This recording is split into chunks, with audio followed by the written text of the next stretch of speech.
ನಮಸ್ಕಾರ. Welcome to crazy family YouTube channel. ನಾವಿವತ್ತು ನಮ್ಮ ಬೀದರ್ ಜಿಲ್ಲೆಯ ಹುಮ್ನಾಬಾದ್ನಲ್ಲಿರ್ತಕ್ಕಂಥ ಪುರಾತನವಾದ ವೀರಭದ್ರೇಶ್ವರ ದೇವಸ್ಥಾನಕ್ಕೆ ಹೋಗ್ತಾ ಇದ್ದೀವಿ. ಅಲ್ಲಿ ಇವಾಗ ಜಾತ್ರೆ ನಡೀತಾ ಇದೆ. ಸೊ ಹಂಗಾಗಿ ನಾವೆಲ್ಲ ಜಾತ್ರೆಗೆ ಹೋಗ್ತಾ ಇದ್ದೀವಿ. ಅದು ಬಸ್ನಲ್ಲಿ.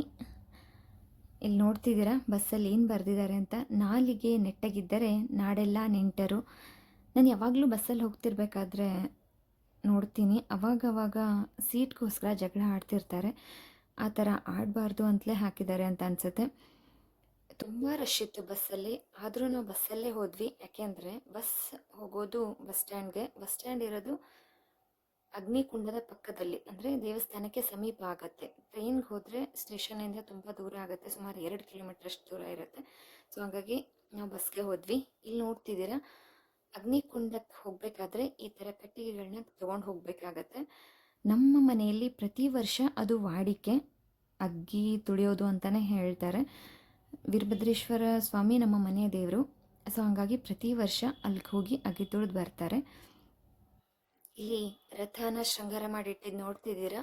27ನೇ ತಾರೀಕಿನ ನಸುಕಿನಲ್ಲಿ ಈ ರಥದಲ್ಲಿ ದೇವರನ್ನ ಕೂರಿಸಿ ಮೆರವಣಿಗೆ ಮಾಡ್ತಾರೆ. 26ನೇ ತಾರೀಕಿನಂದು ಬೇರೆ ಒಂದು ರಥ ಇದೆ, ಆ ರಥದಲ್ಲಿ ಕೂರಿಸಿ ಮೆರವಣಿಗೆ ಮಾಡ್ತಾರೆ. ಅದು ನಾನು ಮುಂದೆ ತೋರಿಸ್ತೀನಿ. ಇಲ್ಲಿ ನೋಡ್ತಿದ್ದೀರಾ ಎಷ್ಟು ಕಿವಿದೆ ಅಗ್ನಿಕುಂಡಕ್ಕೆ ಹೋಗೋಕ್ಕೆ. ಆದರೆ ಹೆಣ್ಮಕ್ಳಿಗೆ ಸಪ್ರೇಟಾಗಿ ಫ್ರೀಯಾಗಿ ಎಂಟ್ರಿ ಇತ್ತು. ನಾವು ಆ ಕಡೆಯಿಂದ ಹೋಗಿದ್ದಕ್ಕೆ ಬೇಗ ದರ್ಶನ ಆಯಿತು. ಅಗ್ನಿಕುಂಡದ ವಿಡಿಯೋ ತುಂಬಾ ಚೆನ್ನಾಗಿ ಆಗ್ತಿತ್ತು. ಆದರೆ ಆದಿತ್ಯ ಹೇಳ್ದ ಲೈವ್ ಹೋಗೋಣ ಅಂತ. ಸೊ ಹಂಗಾಗಿ ನಾವು ಲೈವ್ ಹೋದ್ವಿ. ಅಲ್ಲಿ ವಿಡಿಯೋನೂ ಸರಿಯಾಗಿ ಆಗಲಿಲ್ಲ ಅಂತ ಆಮೇಲೆ ಗೊತ್ತಾಗಿ ಅದನ್ನು ಬಿಟ್ಟು ಆಮೇಲೆ ವಿಡಿಯೋ ಮಾಡ್ಕೊಂಡ್ವಿ. ಅಲ್ಲಿನ ವಿಡಿಯೋ ಮಾಡೋಕ್ಕಾಗಲಿಲ್ಲ. ಇಲ್ಲಿ ನೋಡ್ತಿದ್ದೀರ ಜನ, ಕುಂಭಮೇಳದಲ್ಲಿ ಹೇಗಿತ್ತೋ ಜನ ಅದೇ ಥರ ಇಲ್ಲೂ ಕೂಡ ಭಕ್ತಾದಿಗಳು ದರ್ಶನಕ್ಕೆ ಬಂದಿರೋದನ್ನು ನೋಡ್ತಿದ್ದೀರಾ. ದೇವಸ್ಥಾನ ನೋಡಬಹುದು. ನಮ್ಮ ಕರ್ನಾಟಕ ರಾಜ್ಯ ಅನ್ನೋದು ಶಿಲ್ಪ ಕಲಾಕೃತಿಗಳ ತವರೂರು ಅಂತಲೇ ಕರೀತಾರೆ. ಆಶ್ಚರ್ಯಚಕಿತಗೊಳಿಸುವ ವಾಸ್ತುಶಿಲ್ಪ ಮೂರ್ತಿಗಳ ರೂಪದಲ್ಲಿ ಪೌರಾಣಿಕ ಸನ್ನಿವೇಶಗಳ ಕೆತ್ತನೆ ಈ ದೇವಸ್ಥಾನ ಅಂತ ಹೇಳಬಹುದು. ಇಲ್ಲಿ ಪ್ರತಿ ವರ್ಷ ಜನವರಿನಲ್ಲಿ ಸುಮಾರು 7 ದಿನಗಳ ಕಾಲ ಬೃಹತ್ ಜಾತ್ರಾ ಮಹೋತ್ಸವ ನಡೆಯುತ್ತೆ. ಈ ಸಮಯದಲ್ಲಿ ರಥದಲ್ಲಿ ದೇವರನ್ನ ಕೂರಿಸಿ, ಕಟ್ಟಿಗೆ ರಥದಲ್ಲಿ ದೇವರನ್ನ ಕೂರಿಸಿ ಮೆರವಣಿಗೆ ಮಾಡಲಾಗುತ್ತೆ. ಈ ದೇವಸ್ಥಾನಕ್ಕೆ ದಿನಾಲು ಸಾವಿರಾರು ಭಕ್ತರು ದರ್ಶನಕ್ಕೆ ಬರ್ತಾರೆ. ಅದೇ ಈ ಜಾತ್ರಾ ಸಮಯದಲ್ಲಿ ಲಕ್ಷಾಂತರ ಭಕ್ತರು ದರ್ಶನಕ್ಕೋಸ್ಕರ ಇಲ್ಲಿಗೆ ಬರ್ತಾರೆ ಅಂತ ಹೇಳ್ಬೋದು. ಈ ದೇವಸ್ಥಾನ ರಾಜ ರಾಮಚಂದ್ರ ಜಾಧವ್ ಅನ್ನೋರು 1725ರಲ್ಲಿ ಕಟ್ಟಿಸಿದ್ರಂತೆ. ಇದು ಬೀದರ್ನಿಂದ ಸುಮಾರು 57 ಕಿಲೋಮೀಟರ್ನಷ್ಟು ದೂರ ಇದೆ.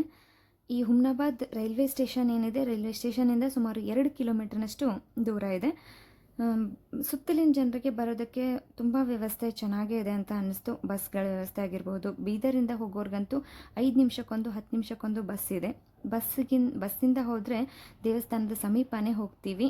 ಯಾಕೆಂದರೆ ಒಳಗಡೆ ವೆಹಿಕಲ್ ಇಂತಿಷ್ಟು ಡಿಸ್ಟೆನ್ಸ್ ಅಂತ ಇಟ್ಬಿಟ್ಟು ಅಲ್ಲಿಂದ ವೆಹಿಕಲ್ಗಳಿಗೆ ಹೋಗೋದಕ್ಕೆ ಬಿಡ್ತಾ ಇಲ್ಲ. 2 ವೀಲರ್ ಆಗಿರ್ಬೋದು, 4 ವೀಲರ್ ಆಗಿರ್ಬೋದು, ಆಟೋಗಳಿಗಾಗಿರ್ಬೋದು, ಒಳಗಡೆ ಬಿಡ್ತಾ ಇಲ್ಲ. ನಡ್ಕೊಳ್ತಾನೆ ಹೋಗಬೇಕಾಗತ್ತೆ. ಬಸ್ಸಿಂದ ಹೋದರೆ ಆರಾಮಾಗಿ ದೇವಸ್ಥಾನದವರೆಗೂ ಹೋಗ್ತೀವಿ, ಅಂದರೆ ಬಸ್ ಸ್ಟ್ಯಾಂಡ್ವರೆಗೂ ಹೋಗ್ತೀವಿ. ಹಾಗಾಗಿ ಬಸ್ಸಿಂದ ಹೋಗೋದೇ ಸೂಕ್ತ ಅನಿಸಿ ನಾವು ಕೂಡ ಬಸ್ಸಲ್ಲೇ ಹೋದ್ವಿ. ನಿಂತ್ಕೊಂಡೇ ಹೋದ್ವಿ, ಕೂತ್ಕೊಳ್ಳೋಕೆ ಸೀಟು ಸಿಗಲಿಲ್ಲ ನಮಗೆ, ಆದರೂ ಕೂಡ ಬಸ್ಸಲ್ಲೇ ಹೋದ್ವಿ. ಈಗಷ್ಟೇ ತೋರಿಸಿದ್ನಲ್ಲ ರಥ, ಆ ರಥನ 26ನೇ ತಾರೀಕಿನ ನಸುಕಿನಲ್ಲಿ ಆ ರಥದಲ್ಲಿ ದೇವರನ್ನು ಕೂರಿಸ್ಕೊಂಡು ಅಗ್ನಿಕುಂಡಕ್ಕೆ ಸುತ್ತ ಹಾಕೊಂಡು ಬರ್ತಾರಂತೆ. ಮೆರವಣಿಗೆ ತೊಗೊಂಡು ಹೋಗಿ ಅಗ್ನಿಕುಂಡಕ್ಕೆ ಈ ರಥ ಸುತ್ತ ಹಾಕಿದ್ಮೇಲೆ ಜನಗಳೆಲ್ಲ ಸುತ್ತ ಹಾಕಕ್ಕೆ, ಅಗ್ನಿಕುಂಡಕ್ಕೆ ಸುತ್ತ ಹಾಕಕ್ಕೆ ಶುರು ಮಾಡ್ತಾರಂತೆ. ಈ ದೇವಸ್ಥಾನದ ದ್ವಾರ ಬಾಗಿಲು ಪೂರ್ವ ದಿಕ್ಕಿನಲ್ಲಿದೆ. ದೇವಸ್ಥಾನ ದ್ವಾರ ಬಾಗಿಲಿಗೆ ಎದುರುಗಡೆ ಇರೋ ಕಾರಣಕ್ಕಾಗಿ ದ್ವಾರ ಬಾಗಿಲಿಂದ ಒಳಗಡೆ ಬರಬೇಕಾದ್ರೆ ದೇವರು ಅಲ್ಲಿಂದಲೇ ಕಾಣಿಸ್ತಾರೆ. ದೇವಸ್ಥಾನ ಹೂಗಳಿಂದ ತುಂಬ ಚೆನ್ನಾಗಿ ಅಲಂಕಾರ ಮಾಡಿದ್ದಾರೆ. ಒಳಗಡೆ ತುಂಬ ಪ್ರಶಾಂತವಾದ ವಾತಾವರಣ ಕೂಡ ಇದೆ. ನೋಡ್ತಿದ್ದೀರಾ, ಇಲ್ಲಿ ನೋಡಿ ಫ್ರೀ ಲೈನು ಎಷ್ಟು ಜನ ಇದ್ದಾರೆ ಅಂತ ನೋಡಬಹುದು. ನಾವು ಬಂದಿದ್ದು ಟಿಕೆಟ್ ಲೈನೇ ದೇವಸ್ಥಾನದಿಂದ ಎಷ್ಟು ದೂರ ಇತ್ತು ಅಂತ ನೀವು ನೋಡಿದ್ರಿ. ಇಲ್ಲಿ ಒಳಗಡೆ ಕಲ್ಯಾಣಿ ಅಂತ ಕರೀತಾರೆ, ಗುಂಡ ಅಂತಲೂ ಕರೀತಾರೆ. ಗುಂಡಕ್ಕೆ ಹೋಗೋದಕ್ಕೆ ಆ ಥರ ದಾರಿ ಇದೆ. ಇವಾಗ ನಾವು ದೇವ್ರ ದರ್ಶನಕ್ಕೆ ಹೋಗ್ತೀವಿ. ಇಲ್ಲಿ ಕಂಬಗಳನ್ನ ನೋಡ್ತಿದ್ದೀರಾ, ಈ ಥರ 16 ಕಂಬಗಳಿದೆ. ಆ ಕಂಬಗಳ ಮಧ್ಯದಲ್ಲಿ ಅಂದರೆ ವೀರಭದ್ರೇಶ್ವರ ಸ್ವಾಮಿಯ ಎದುರುಗಡೆ ನಂದಿಯ ಮೂರ್ತಿ ಇದೆ. ನಂದಿ ಇದ್ದಾರೆ, ಇಲ್ಲಿ ನೋಡಬಹುದು ನೀವು ಕೆಳಗಡೆ. ಈ ನಂದಿಯ ಸುತ್ತಲೂ 16 ಕಂಬಗಳ ಭವ್ಯ ಮಂಟಪ ಇದೆ. ನಡುವೆ ನಂದಿ ವಿಗ್ರಹ ಇದೆ.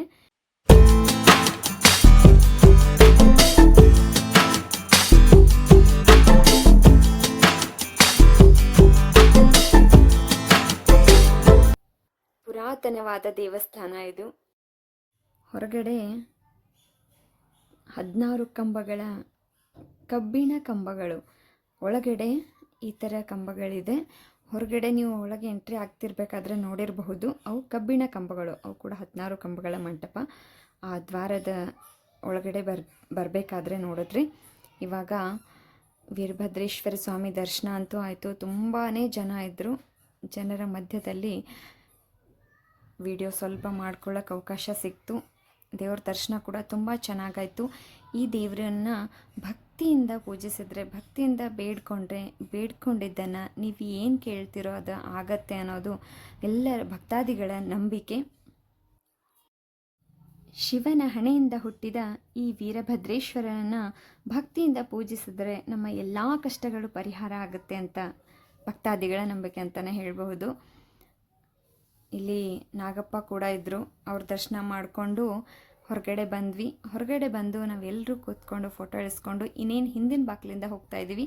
ಇಲ್ಲೂ ಕೂಡ ನೋಡಬಹುದು ನೀವು, ಗೋಪುರ ಎಷ್ಟು ಸುಂದರವಾಗಿ ಕೆತ್ತನೆ ಮಾಡಿದ್ದಿತ್ತು ಅಂದರೆ ಅದನ್ನು ನೋಡೋದಕ್ಕೆ ತುಂಬಾ ಸುಂದರವಾಗೂ ಕಾಣಿಸ್ತಾ ಇತ್ತು.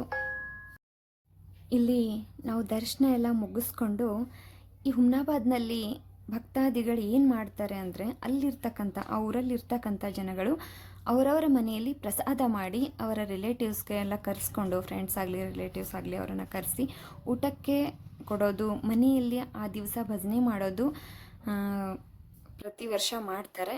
ಅದೇ ಥರ ನಮ್ಮ ಫ್ರೆಂಡ್ ಕೂಡ ಹೇಳಿದರು ಪ್ರಸಾದಕ್ಕೆ ಬನ್ನಿ ಅಂತ.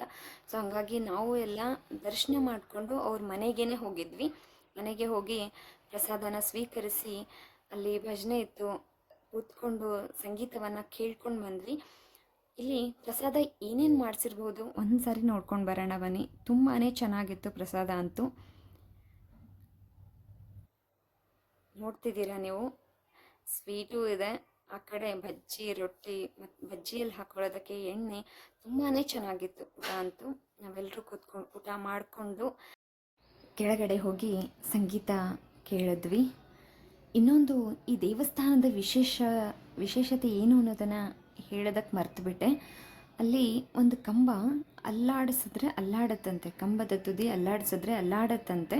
ಅದೇ ಈ ದೇವಸ್ಥಾನದ ವಿಶೇಷತೆ ಅಂತ ಹೇಳ್ತಿದ್ರು. ಅದನ್ನು ನನಗೆ ತೋರಿಸೋದಕ್ಕೂ ಆಗಲಿಲ್ಲ, ಯಾಕಂದರೆ ತುಂಬಾ ಜನ ಇದ್ದರು ಅಲ್ಲಿ.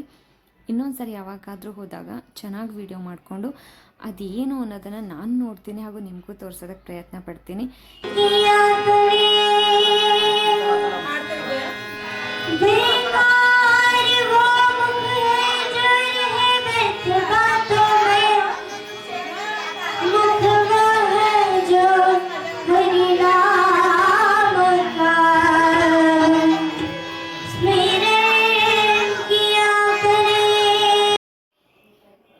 ತುಂಬ ಅಂದರೆ ತುಂಬ ಹಾರ್ಡ್ ಅದು ಸಾಂಗು. ಅದನ್ನು ಆ ಹುಡುಗಿ ತುಂಬಾ ಚೆನ್ನಾಗಿ ಹಾಡಿದ್ಲು. ಅದನ್ನು ಕೇಳಿಕೊಂಡು ತುಂಬಾ ಖುಷಿ ಆಯಿತು. ತುಂಬ ಆನಂದ ಪಟ್ವಿ ಸಂಗೀತ ಕೇಳಿ. ಇವಾಗ ನಾವು ಹೋಗ್ತಾ ಇದ್ದೀವಿ. ನಮಗೆಲ್ಲ ಅರಿಶಿನ ಕುಂಕುಮ ಕೊಟ್ಟು ಅವ್ರ ತಂದೆ ತಾಯಿ ಜೊತೆಗೆ ನಿಂತ್ಕೊಂಡು ಫೋಟೋಸ್ ಎಲ್ಲ ತೊಗೊಂಡು ಅವರ ದರ್ಶನ ತೊಗೊಂಡ್ವಿ. ಸ್ವಾಮಿಗಳವರು ಅವ್ರ ದರ್ಶನ ತೊಗೊಂಡು ಅದಾದಮೇಲೆ ಮತ್ತೆ ನಾವು ಬಸ್ಗೆ ವಾಪಸ್ ಬಂದ್ವಿ.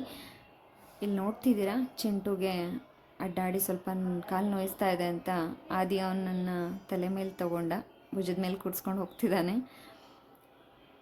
ಈ ವಿಡಿಯೋ ನಿಮ್ಮೆಲ್ರಿಗೂ ಇಷ್ಟ ಆಗಿದೆ ಅಂತ ಅಂದ್ಕೊಳ್ತೀನಿ. ಇಷ್ಟ ಆದರೆ ಲೈಕ್ ಮಾಡಿ, ಶೇರ್ ಮಾಡಿ ಹಾಗೂ ಸಬ್ಸ್ಕ್ರೈಬ್ ಮಾಡ್ಕೊಂಡು ನೋಡೋದನ್ನು ಮರಿಬೇಡಿ. ವಿಡಿಯೋನ ಪೂರ್ತಿಯಾಗಿ ನೋಡಿದ್ದಕ್ಕೆ ಥ್ಯಾಂಕ್ ಯು ಸೋ ಮಚ್. ಮತ್ತೆ ಸಿಗ್ತೀನಿ ಮುಂದಿನ ವಿಡಿಯೋದಲ್ಲಿ. ಅಲ್ಲಿವರೆಗೂ